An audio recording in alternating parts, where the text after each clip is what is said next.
छोटा सा टॉपिक है, कोशिश करते हैं कि जल्दी खत्म हो जाए। ठीक है, आप सबका फेवरेट है सर, गणित में हमारा फेवरेट एलसीएम एंड ये आपकी बुक का सेकंड लास्ट टॉपिक है। सॉरी, बुक का तो नहीं है, बुक में तो देखो मैंने गिने थे 10 ही टॉपिक है ना, तो अब आप गिनते रहना कितने हो गए। इसके बाद नहीं 17वां टॉपिक है ये।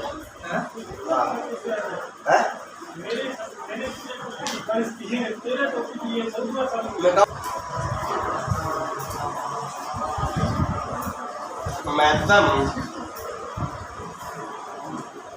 समापवर्तन।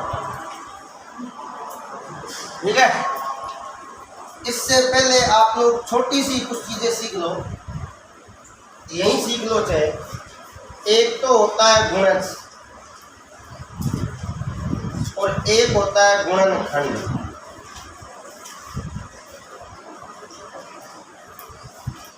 यहाँ तो आएगा मल्टीपल, क्योंकि देखो ये आपको लिखना इसलिए जरूरी है क्योंकि यहाँ ये काम आएंगे, और यहाँ आता है सर फैक्टर।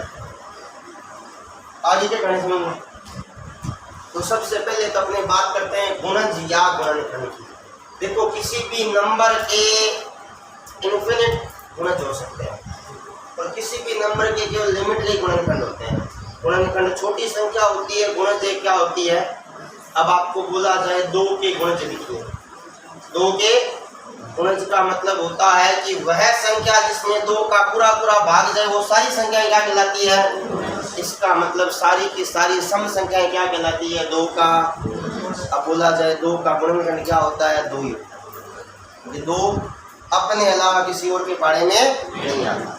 ठीक है, ये तो था पर्पस बताने का। अब मैं हिंदी में इसका ट्रांसलेट करूं तो देखो मजा नहीं आएगा। ये जो पीछे नाम आया ना, इसका हिंदी में अर्थ होता है गुणज, क्योंकि एक संस्कृत वर्ड है। और ये जो नाम आया है ना, अब वो तत्सम तत्समत लिखता तो देखो मेरे को आइडिया नहीं है, मैंने जितना पढ़ा उतना बता दिया कि ये एक संस्कृत वर्ड है। इसका मतलब होता है, अब अंग्रेजी में देखो, पहले इसका फुल फॉर्म बता देता हूँ ताकि बाद में समस्या नहीं आए। स्पेलिंग गलत होना तो एडजस्ट कर लेना। लिस्ट कॉमन मल्टीपल, और ये होता है भाई हाईएस्ट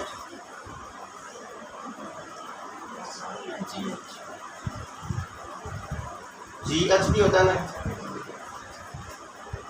कॉमन फैक्टर। आप बता दो तो क्या होती है, हम सेंड कर देते हैं। क्या होती है,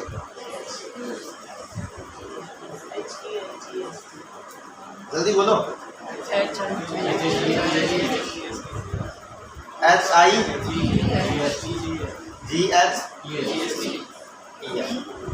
भैया सही है क्या। अब इसको घर जाके चेक, ठीक है, ये गलत है।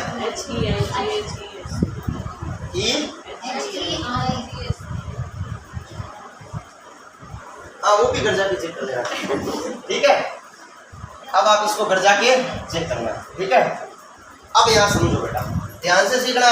4 या 5 नोट नहीं, यहाँ थोड़े से बड़ी संख्याएं आएगी क्योंकि आपको बहुत सारी संख्याओं का निकालना है। सबसे पहली बात,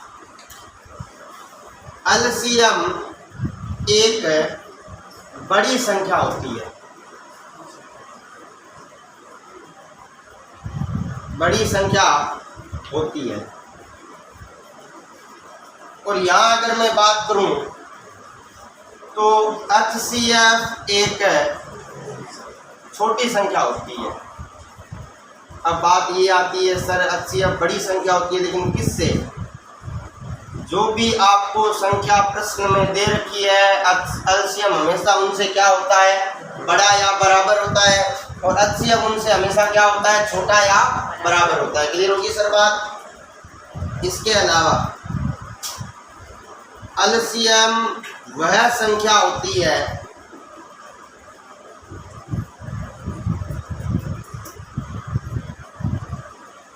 जो दी गई संख्याओं से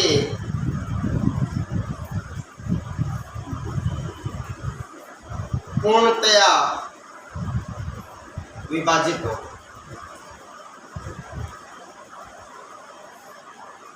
यानी समझना सर बात को कि एलसीएम वह संख्या होती है जो दी गई संख्याओं से क्या हो, पूर्णतया, यानी ऐसी संख्या जिसमें दी गई संख्याओं का पूरा पूरा क्या जाए, भाग जाए। अब यहां ध्यान देना सर, एचसीएफ वह संख्या होती है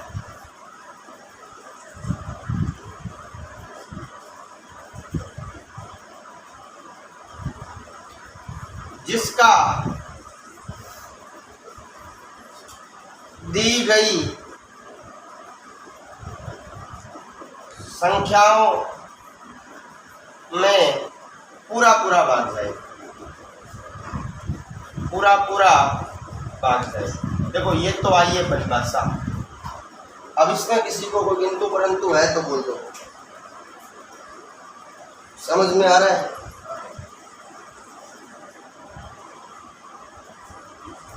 अगर समझ में आ रहा है तो फिर अगला देखो। एक एग्जांपल देता हूं मैं आपको, उसके बाद अगला नोट लिखवाता हूं, ठीक है? मैंने यहां लिखा 10, 14, 28 और 20 का एचसीएफ व एलसीएम ज्ञात करो। और फोन साइलेंट रखा होगा, इसका भी फोन है, माना आपके पास में फोन है लेकिन उसको प्लीज चुप रखा करो, ठीक है? अब यहाँ ध्यान देना सर, ये आपके पास में संख्या है ना, अब आपके दिमाग में ही आ रहा है ना सर ऐसा करके निकालना है, और दूसरा तो ऑप्शन ही नहीं है ना। अब आपको यहाँ छोटा सा ध्यान रखना है कि सर क्या ध्यान रखना है कि सर यदि दी गई संख्याओं में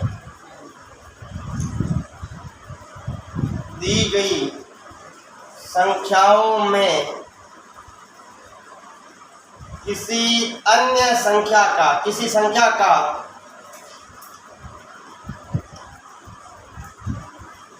अन्य संख्या में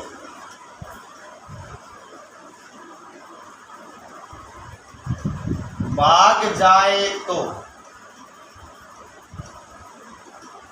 इस लाइन का मतलब क्या हो गया? ये आपको दे रखी है संख्या, 10 का किस में भाग जा रहा है, 14 का किस में जा रहा है, जैसे अनु भाग जाए तो पहली कंडीशन एलसीएम निकालते समय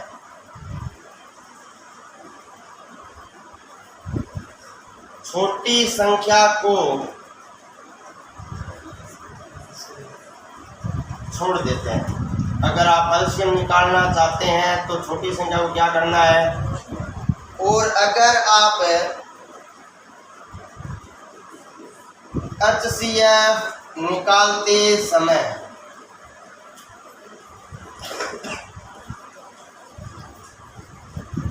बड़ी संख्या को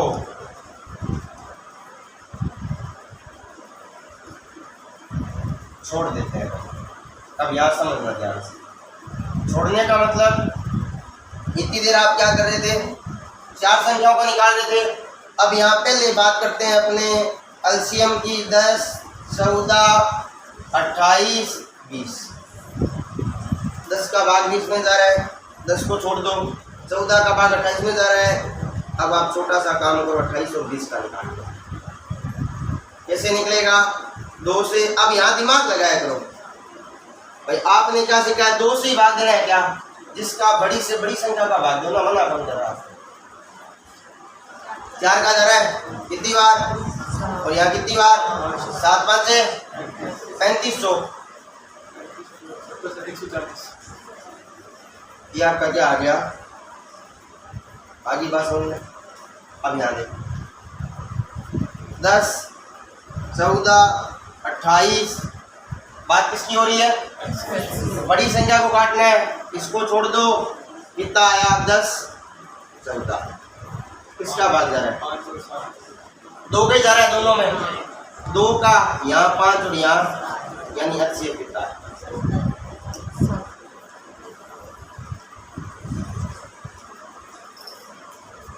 समझ में आ गई? अब यहाँ आपके दिमाग में आया सर हमारा तो 70 चाहिए था। अब देखो सर क्या देखें,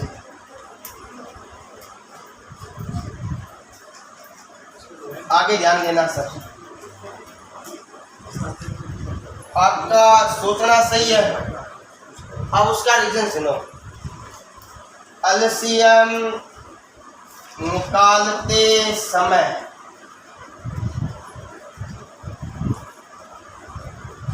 कॉमन संख्याओं के साथ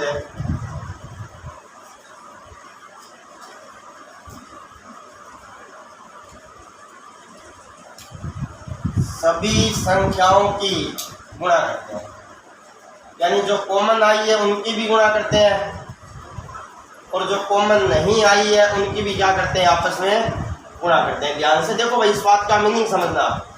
बात आती है सर यहाँ आपने कॉमन संख्या क्या ली है?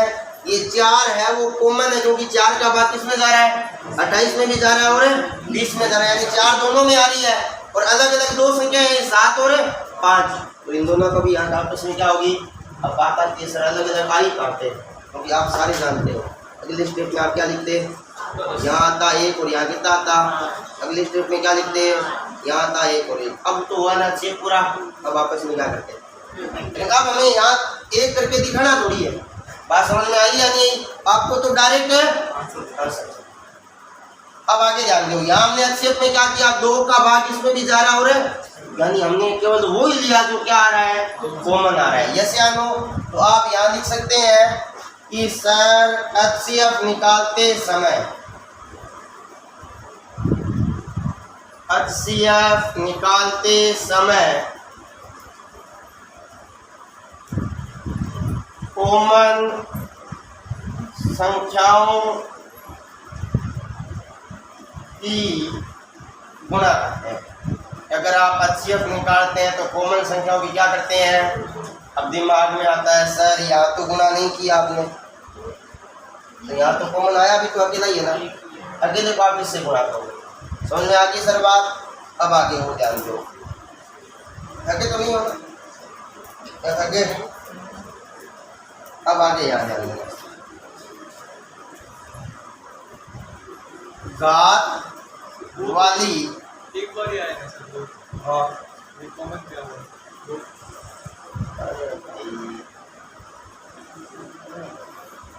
10 के टुकड़े क्या है?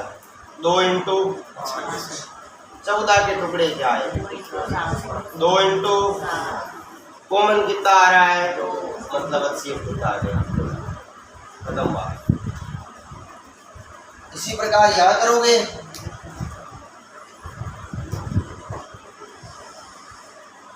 कितना था? 28 और 28 के टुकड़े क्या आएंगे? आप सारे समझदार हो। 7 इंटू 4 इसके क्या आएंगे? 5 इंटू, तो कॉमन कितना आ रहा है? गुणा किसकी होगी? 7 और जो कॉमन आया उसके अलावा बाकियों की भी तो क्या करनी है? समझ में आती बात? कहने का मतलब है ये था। अब आगे ध्यान दो। घात वाली संख्याओं का एलसीएम व HCF, ये आपकी नई रीडिंग है, क्योंकि आपको खाली संख्या नहीं मिलेगी, घात वाली संख्या भी तो मिलेगी ना। अब घात वाली संख्या में 2 केस आते हैं। सर 2 केस कौन से आते हैं? पहला केस तो आता है, आप सारे समझदार हो, आधार क्या हो? समान हो। और दूसरा क्या आता है? आधार समान है ना हो। अब आधार समान हो उसमें क्या किया जाता है? आधार समान हो उसमें घाते तो उधर नहीं है। अब ध्यान देना, ठीक है। पहली बात, एलसीएम निकालते समय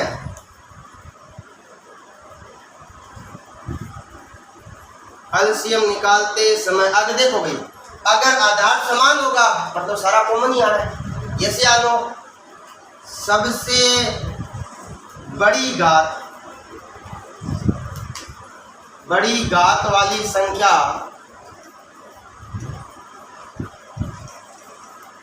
होगी। अगर आप एलसीएम निकाल रहे हैं तो एलसीएम क्या होगा? बड़ी घात वाली संख्या होगी। और अगर आप एचसीएफ निकालते समय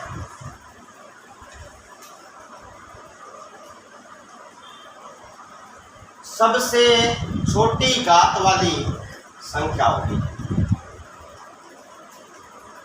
ध्यान देना भाई, यहाँ तक समझना, इससे आगे अपने कल करेंगे। अब इसको मैं एग्जांपल लेके समझाता हूँ, ध्यान देना भाई।